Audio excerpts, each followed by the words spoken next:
একদিকে শুভেন্দু অধিকারী বড় বড় কথা বলে জ্ঞান দিয়ে বেড়াচ্ছে।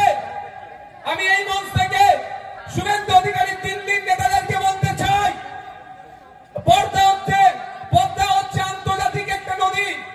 কেন আপনারা আন্তর্জাতিক নদীর যে স্ট্যাটাস আছে, নর্মস কন্ডিশন আছে, কেউ যদি এই নদী দ্বারা ক্ষতিগ্রস্ত হয় পুনর্বাসনের জন্য যে রুলস আছে সেই রুলস অনুযায়ী এই 138টা পরিবার ক্ষতিপূরণ পাবে না।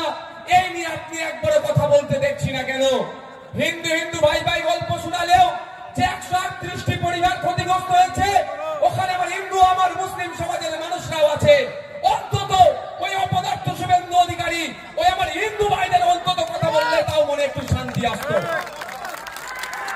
সেটাও বলেনি।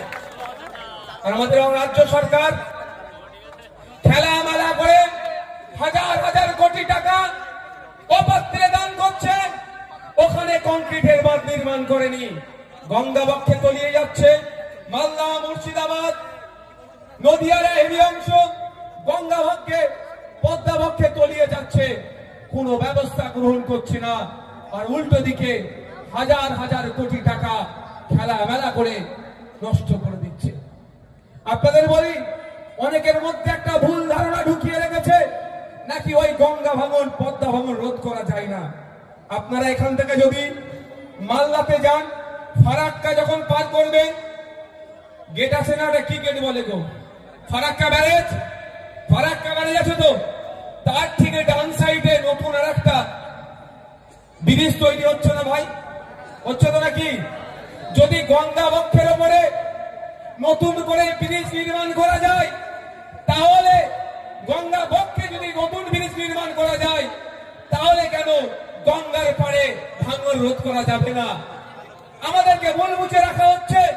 তার সাথে সাথে বলছি, পশ্চিম বাংলায় একটা বড় চর্চিত পর্যটন কেন্দ্র হচ্ছে দীঘাতে আমরা অনেকেই কম বেশি গিয়েছি বা তার ভিডিও দেখেছি।